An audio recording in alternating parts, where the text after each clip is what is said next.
अस्सलामुअलैकुम, आप देख रहे हैं के न्यूज एचडी। मैं हूं हारिस अली शाह गिलानी। चलते हैं आज की अहम खबरों की तरफ। रुक करेंगे साहिवाल का, जहां से रिपोर्ट कर रही है हमारी deputy divisional bureau chief Junaira Athar. RT secretary Sahiwal का आरिफ वाला पुल बैरूनी लारी अड्डे पर कामयाबी ग्रैंड ऑपरेशन। भत्ता माफिया का सरगना गिरफ्तार।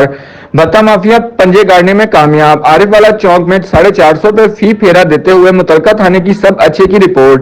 आरपीओ साहब, डीपीओ साहब साहिवाल बाहर वाला अड्डा से गिरफ्तार तारिक नामी बंदे के लिए ड्राइवर का बयान। अब भी इंतजामिया खामोश रहेगी, क्या अब भी कोई कार्रवाई नहीं की जाएगी? 3 बंदे भत्ता लेने वाले भागने में कामयाब।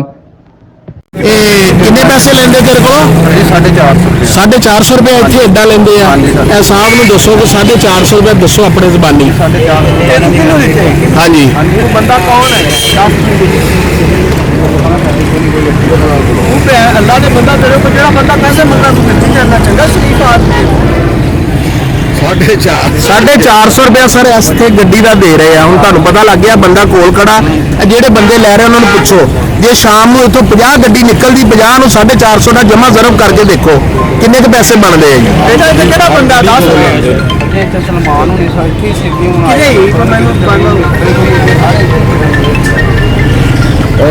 ਕਿਹੜੀ ਗੱਡੀ ਲਿਖੀ ਹੈ ਯਾਰ ਚੱਲ ਆਓ ਨਾ ਤੁਸੀਂ ਦੇਖ ਲਓ ਕਿਹੜਾ मज़ीद खबरों और अपडेट्स के लिए हमारे साथ रहिएगा। तब तक के लिए अपना ख्याल रखिएगा। अल्लाह हाफिज।